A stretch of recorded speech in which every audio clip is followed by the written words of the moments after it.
आज की डेट है 20 अगस्त 2023 संडे। फर्स्ट न्यूज़ है raptors. Raptors are the birds. एक स्टडी कंडक्ट की है जिसमें तमिलनाडु में जो सी के बाजू में जो बर्ड्स रहते हैं वो जो नेस्ट बना रहे हैं वो पावर लाइन पे बना रहे हैं। ठीक है, उसके रिगार्डिंग स्टडी है। वाइट बिल्ड सी ईगल्स उनको बोलते हैं रैप्टर्स को, make nest on a power line towers. Power line के जो टावर्स होते हैं वहाँ पे वो नेस्ट बना रहे हैं। स्टडी कहाँ कंडक्ट की? तमिलनाडु में कंडक्ट की। ऑथर ने क्या किया है, ये बताया कि देर इज अ रिस्क। उन्होंने बोला है कि उनको हैबिटेट रिस्क है, इसकी वजह से वो पावर लाइन पे अपना नेस्टिंग बना रहे हैं। Nesting sites are the strategic for the birds to conveniently scan the marine area for food.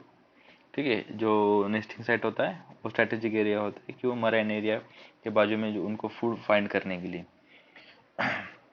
ये जो रैप्चर है white bellied sea eagle is a residential raptor belonging to the family of Accipitridae, and it is widely distributed range on the sea coast of India from Mumbai to eastern coast of Bangladesh and Sri Lanka and in southern Asia। ठीक है, ये important point है इसके regarding.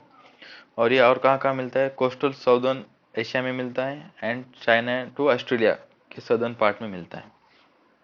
ठीक है, और ये diurnal मोनोगोमस bird of pray. ठीक है, वो कब प्रे करता है? ड्यूरनल में करता है। And categorised as a least concern. IUCN में इसका स्टेटस क्या है? लिस्ट कंसर्न है। ओके, उसके बाद मेनली फीड किस पे होता है? ये सी स्नेक्स एंड फिशेस। उसका फूड क्या है? सी स्नेक्स एंड फिशेस।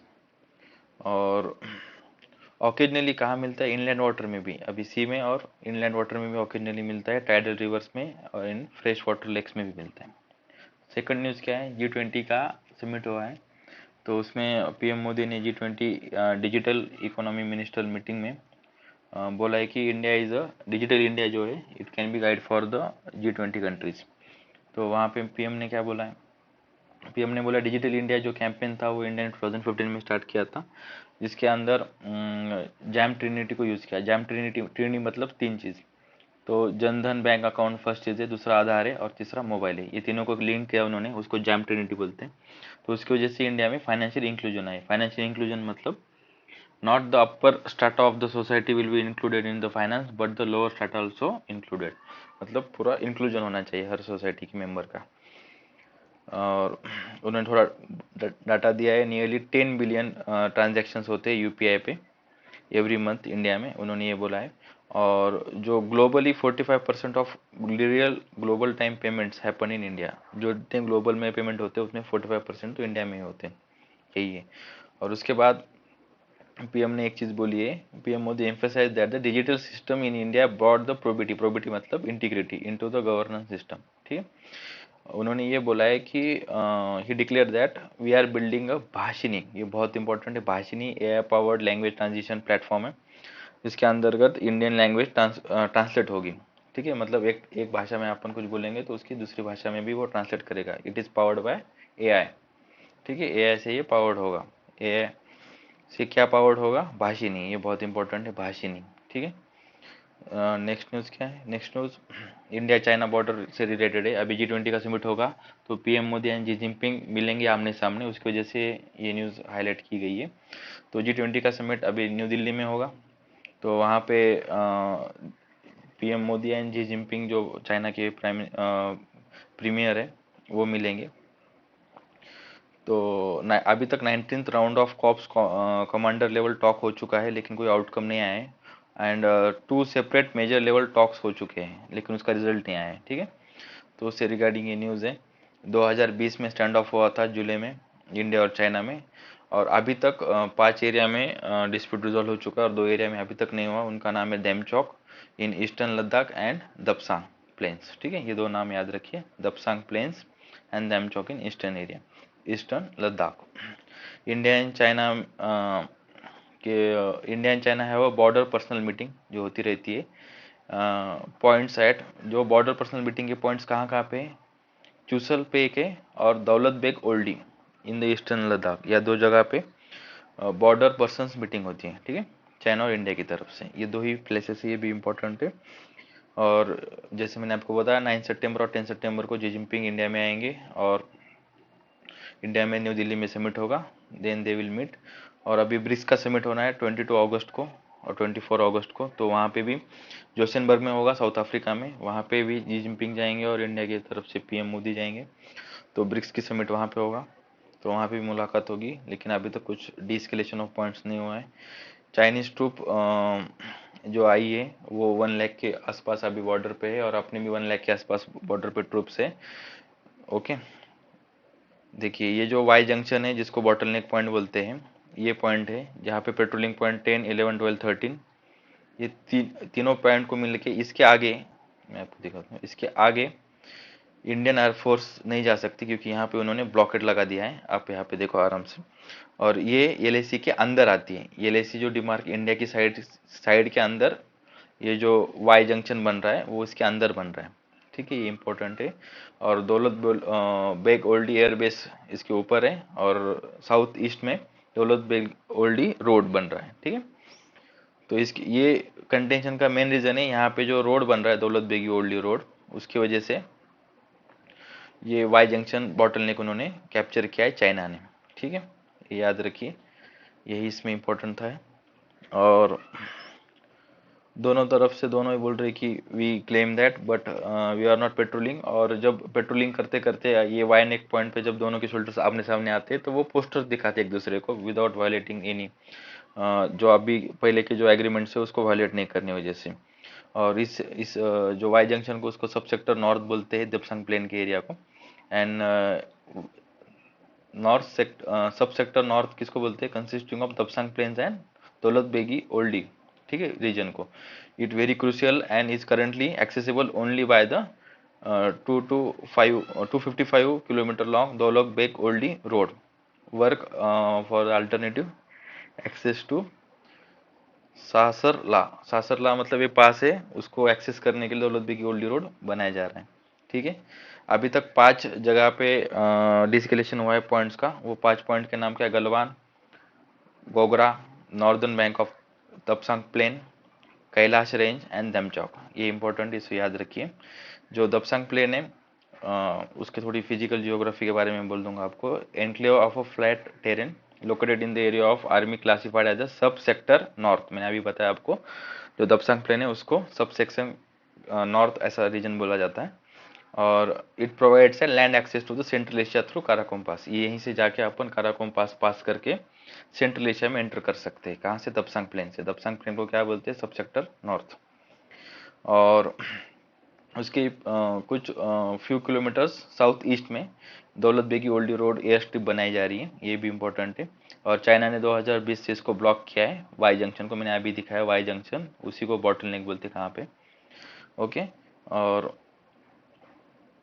जो वाई जंक्शन है it is 18 kilometre on the side of Indian LAC line of actual control. ये देखो ये एलएसी है और इसका और वाई जंक्शन का डिस्टेंस 18 किलोमीटर है, ठीक है, यही इतना इम्पोर्टेंट है इसमें।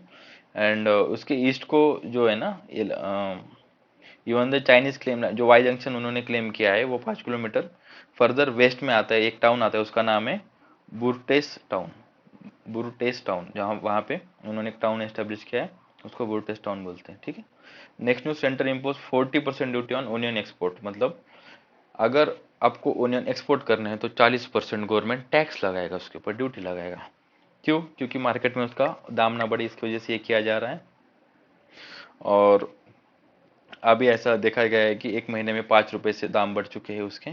और जो Supriya Sule, she is a national Congress party leader, उन्होंने ये बोला है कि आप एमएसपी दो, you should give farmer remunerative prices for the onion farmers. मतलब आप उसको एक डिफरेंट प्राइसेस दो जो फार्मर्स ओनियन उगा रहे हैं उनको, उसकी वजह से ये इंपॉर्टेंट था पॉइंट, बस यही है इसमें। Prime minister unveils minister unveils the variety of Namo 108, describe it as a grand gift to Modi. देखिए एक लोटस है जिसके अंदर 108 उसके पिटल्स है, पिटल्स 108 है, ठीक है, उससे वो लोटस बना है। तो ये वैरायटी मणिपुर में मिली है, लेकिन ये नॉर्मल वैरायटी के जैसा ही है, फाइबर क्वालिटी उसकी नॉर्मल ही है। और इसके ऊपर ये फर्स्ट लोटस है इंडिया में जिसका जीनोम सीक्वेंसिंग किया गया है। ठीक है, पॉलिटिकल न्यूज़ है, ज़्यादा इंपॉर्टेंट नहीं है, बस ये नाम याद रखिए। नमो 108, ये किसकी वैरायटी है? ये लोटस की वैरायटी है, और इसमें 108 उसके पिटल्स हो गए लोटस के फ्लावर के, और ये मणिपुर में मिली है। ठीक है, और इसके लिए वो एक मिशन भी करेंगे, लोटस मिशन, उसके अंतर्गत वो ऑल इंडिया में कहाँ कहाँ मिलता है वो ढूंढेंगे। G20 का नेक्स्ट न्यूज़, G20 की countries to strengthen the global health architecture. इसमें क्या है, अभी G20 की एक मीट हुआ हेल्थ से रिगार्डिंग, तो उसमें 25 पॉइंट डॉक्यूमेंट अडॉप्ट किया गया है। ठीक है, गांधीनगर गुजरात में ये मीटिंग हुआ था। उसके बाद G20 joint finance health task force के बारे में बात हुई, और first call for the proposal of the pandemic fund.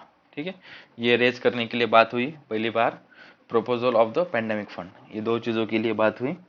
The member countries look forward for successful outcome of the inter governmental negotiation for legally binding world health organisation. ठीक है, अभी जो मेंबर कंट्रीज है वो देखेंगे कि WHO का एक लीगली बाइंडिंग एक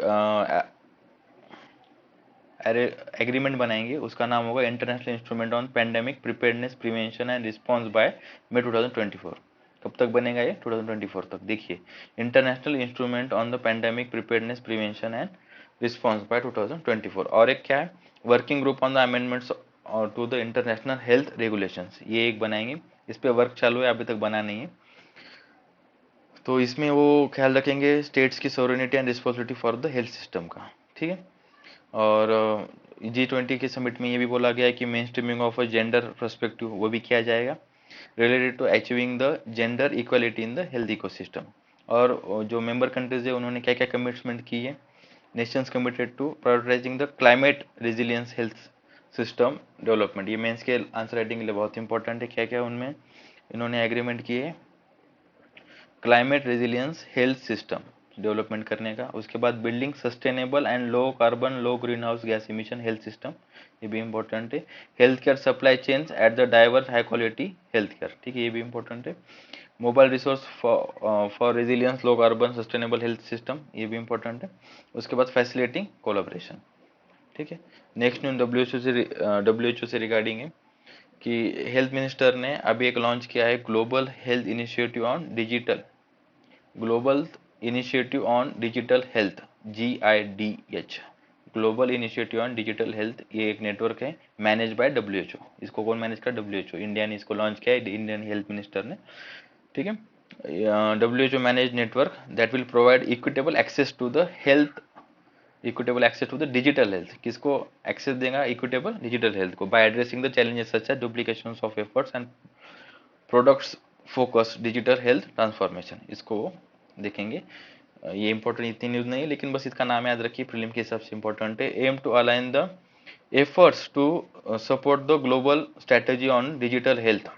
ठीक है, इसका एम क्या है? तो align efforts to the support the global strategy on digital health 2020-25। ठीक है, यही इस न्यूज में था, बाकी कुछ इंपॉर्टेंट नहीं है। उसके बाद एक न्यूज आई है, Wolf Rayet star is expected to produce a magnetar. ठीक है, ये न्यूज पढ़ने से पहले थोड़ा बेसिक जान लेंगे अपन, इवोल्यूशन ऑफ स्टार कैसे होता है। देखो, दिस इज अ क्लाउड, ये डस्ट क्लाउड है, ये जो दिख रहा है आपको, एक सेकंड, देखिए ये जो दिख रहा है आपको, ये यहाँ देखिए, ये डस्ट क्लाउड है स्टेलर, इसमें खाली डस्ट होती है। तो ये डस्ट जब कंडेंस होगी तो वो एक तो स्मॉल स्टार में बदलेगी, नहीं तो लार्ज स्टार में बदलेगी। अपना जो सन है, अपना सन मतलब गैलेक्सी वाला सन, घर वाला सन नहीं। तो जो अपना सन है गैलेक्सी वाला, द सन, वो इसमें आता है स्मॉलर स्टार में। अगर ये कंडेंस होके बड़ा स्टार बनता है तो लार्जर स्टार में ये बनेगा। अगर छोटा स्टार बनता है तो उसका देखेंगे वो रेड जायंट में कन्वर्ट होगा, जैसे उसका लाइफ बढ़ेगा उसके बाद वो प्लेनेटरी नेबुला में बनेगा, मतलब वो बहुत बड़ा बन जाएगा जब उसका गैस खत्म हो जाएगा ना। वो अपने भी संग एक दिन रेड जायंट बनेगा, जैसे उसका हाइड्रोजन खत्म हो जाएगा तो हीलियम में कन्वर्ट हो जाएगा, हाइड्रोजन हाइड्रोजन मिलके हीलियम बनेगा। जब उसके दिन हाइड्रोजन खत्म हो जाएगा उसके अंदर का, तो हीलियम से फिर हाइड्रोजन बनेगा। ठीक है, उसके बाद वो प्लेनेटरी नेबुला बनेगा, उसके बाद वो वाइट ड्रॉप बनेगा और उसकी लाइफ खत्म हो जाएगी। ठीक है, और जो बड़ा स्टार है वो रेड सुपर जायंट बनेगा, सुपरनोवा बनेगा।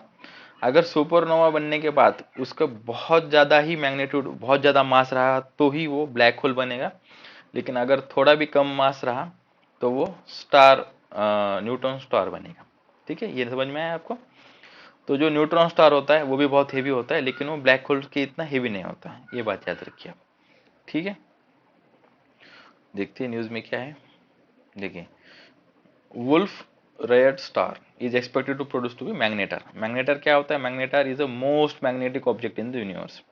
Magnetar is a type of neutron star. ये यहाँ पे जो देखा अपन ने, इसका ही टाइप होता है magnetar star. And it is a more powerful magnetic field produce करता है ये। ऑब्जर्वेशन एंड टेलर रिवॉल्यूशन, तो ये हीलियम रिच स्टार है। तो ये कहा जा रहा है कि सुपरनोवा एक्सप्लोड जब होगा तब वो मैग्नेटर, देखो पहली स्टेज सुपरनोवा, उसके बाद वो न्यूट्रॉन स्टार बनेगा। तो जब जैसे न्यूट्रॉन स्टार बनेगा वैसे वो मैग्नेटर कहलाएगा, क्योंकि वो बहुत मैग्नेटिक, पावरफुल मैग्नेटिक होगा। यही इस न्यूज में।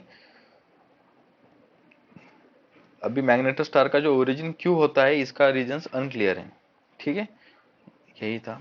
अभी एक रशिया का स्पेस मिशन है, उसका नाम है लूना 25। ये मून के सदर्न पोल में जाएगा। तो अभी उसका थोड़ा टेक्निकल ग्लिच आया है, ये यही न्यूज़ था, इतना ही न्यूज़ था। इतना ही याद रखो कि रोस्कोमोस जो रशिया की नेशनल स्पेस एजेंसी, उन्होंने बोला है कि लूना 25 जो उनका स्पेस क्राफ्ट है, वो जो उसके ऑर्बिटल पोजीशन जो ट्रांसफर कर रहा था उसके ऑर्बिट से प्री लैंडिंग ऑर्बिट में, तो वहाँ पे थोड़ा टेक्निकल ग्लिच आया है और वो साउदर्न पोल में मंडे को, मतलब कल लैंड हो जाएगा। यही है। नेक्स्ट न्यूज़ क्या है? Bacterial reshaping speed hydrocarbon breakdown. देखो मैं आपको इसको क्रक्स में बताऊंगा, कुछ भी नहीं है न्यूज़ में यही है कि एक ऑयल ईटिंग बैक्टीरिया है, इसका नाम ये है, आप पढ़ लो और याद कर लो। जो हाइड्रोकार्बन्स मतलब पेट्रोल डीजल, ठीक है, गैसोलीन, तो वो उनको कंज्यूम करेगा। देखो जो जब बड़ी बड़ी शिप्स सी में जाती है और ऑयल ऑयल टैंकर जाते हैं, अगर कहीं एक्सीडेंट हो जाता है शिप का, कहीं कोलैप्स हो जाती है, तो पूरा ऑयल स्पिल हो जाता है ओशन के ऊपर। तो वो क्लीन करने के लिए ये बैक्टीरिया काम आ सकती है, क्योंकि ये ऑयल खाएगी। ठीक है, अब ये कैसा खाएगी, क्यों खाएगी, इतना याद रखने की जरूरत नहीं, बस खाएगी ऑयल और उसके ऊपर जिंदा रहेगी। नेक्स्ट एक स्टडी है, warming induced glacier retreat and cloud could create novel system. देखो एक स्टडी है, ये कोई बेस्ड ऑन ये नहीं है, ये खाली एक आजम एक एनालिसिस किया गया है और इसके लिए कोई क्वांटिफाइबल डाटा इन्होंने प्रेस नहीं किया गया, इसलिए मैं आपको ऊपर ऊपर से बताता हूँ। ये बोल रही है कि क्लाइमेट चेंज होगा, उसके बाद अंटार्कटिका एंड ग्रीनलैंड आइस में क्लाइमेट चेंज होगा, उसकी वजह से एंड ऑफ दिस सेंचुरी, मतलब 2020 सेंचुरी जब एंड होगी, उसके एंड में पूरा उसका ग्लेशियर मिल्ट हो जाएगा, पूरा नहीं थोड़ा बहुत। तो जो होगा तो उसकी वजह से नए इकोसिस्टम बनेंगे। जो नए इकोसिस्टम बनेंगे वो किस चीज़ के बनेंगे? टेरेस्ट्रियल बनेंगे एक तो, नहीं तो फ्रेश वाटर का बनेंगे, नहीं तो मराइन हैबिटेट बनेंगे। पता नहीं कैसे बनेंगे, जब बनेंगे तभी पता चलेगा। तो उन्होंने ये बोला है तब बनेंगे, लेकिन तब उसके बाद उसको कंट्रोल करना बहुत डिफिकल्ट होगा। क्योंकि क्यों होगा डिफिकल्ट? क्योंकि वहाँ पे नॉन नेटिव स्पीसीज ग्रो करेंगे ज़्यादा, उसके बाद कोल्ड एडेप्टन स्पीसीज भी बन सकती है और जनरली स्पीसीज भी इंक्रीज हो सकती है। ये सब होने से पहले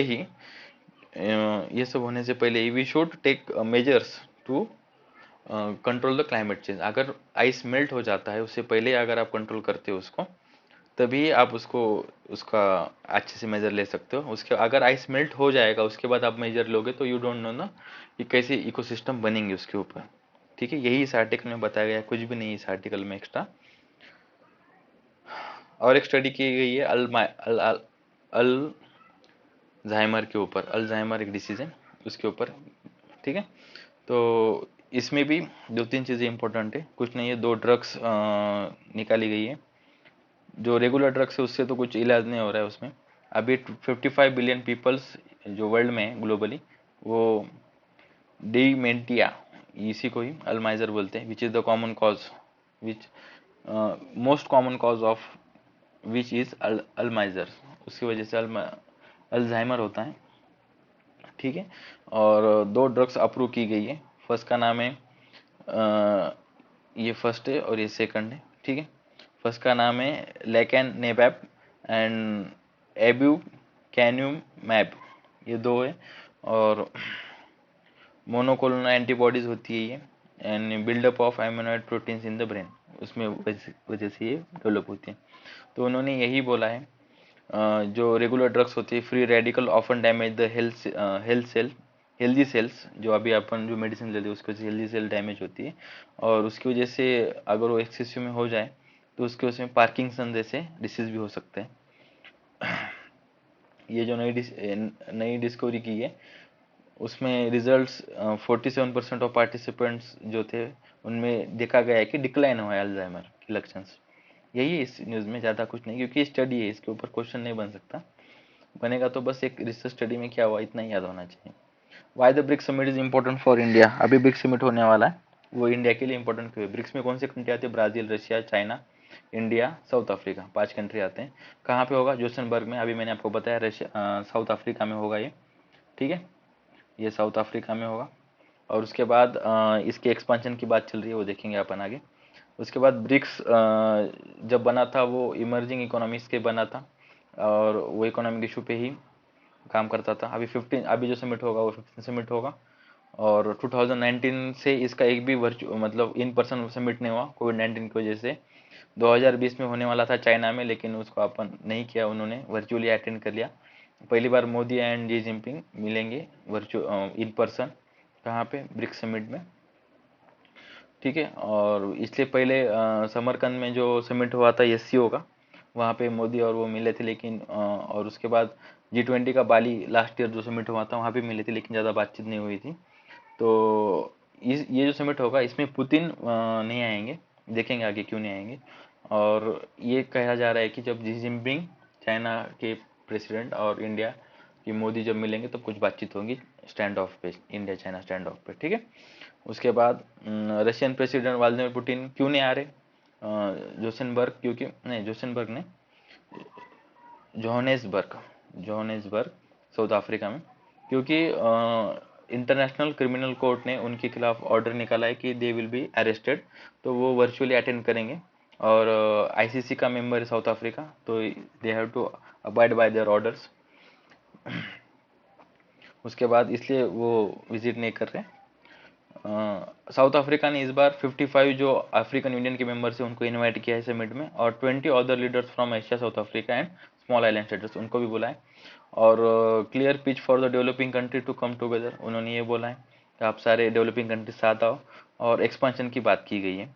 14 countries has show the interest in joining, 40 countries हैं जिन्होंने इंटरेस्ट दिखाया है ब्रिक्स ज्वाइन करने में, और जो 19 है उन्होंने फॉर्मली मतलब बोला है कि हमें चाहिए मेंबरशिप। और अभी ये 19 में से जो कंसेंसस बने हैं मेंबर कंट्रीज के ब्रिक्स के, उनमें से 4 कंट्री कौन कौन से? Argentina, Saudi Arabia, UAE and Iran, ठीक है। मोदी जी ने बात की किनसे? इब्राहिम राशि, जो ईरान के प्रेसिडेंट है उनसे, किस रिगार्डिंग? ब्रिक्स के एक्सपांशन से रिगार्डिंग। और जो पॉइंट से क्या क्या डिस्कस होंगे इस मीटिंग में? Intra BRICS trading in national currencies, जो डॉलर में ट्रेड होता है उसकी वजह से वो करने की बजाय जो इन 5 कंट्री करेंसी उनके इसमें ट्रेड हो जाए, वो बोला है। और इसमें ऐसा कोई डायरेक्ट ये नहीं बोला है कि BRICS will did to challenge the dollar, BRICS currency dollar को चैलेंज करने के लिए नहीं है, ऐसा उन्होंने उनके एजेंडा में ऐसा लिखा नहीं है, लेकिन वही उनका कहने का मतलब होता है। और जोसेनबर्ग declaration will include the language acceptable to all the countries on the number of global developments, ठीक है। जोसेनबर्ग जो डिक्लेरेशन वो अडॉप्ट करने की बात कर रहे हैं, मतलब आगे जब समिट होगा तब, will include the acceptable to the all countries on a number of a global development, ठीक है। और इस साल की थीम क्या है? BRICS and Africa partnership for mutually accelerated growth, sustainable development and inclusive multilateralism, यही यही उनका थीम है इस साल का। और ये ऑब्जेक्टिव है उनके, equitable and just transaction on climate issues, unlocking the opportunity for African continental free trade areas, और उसके बाद meaningful and participation of women in peace process, यही है। और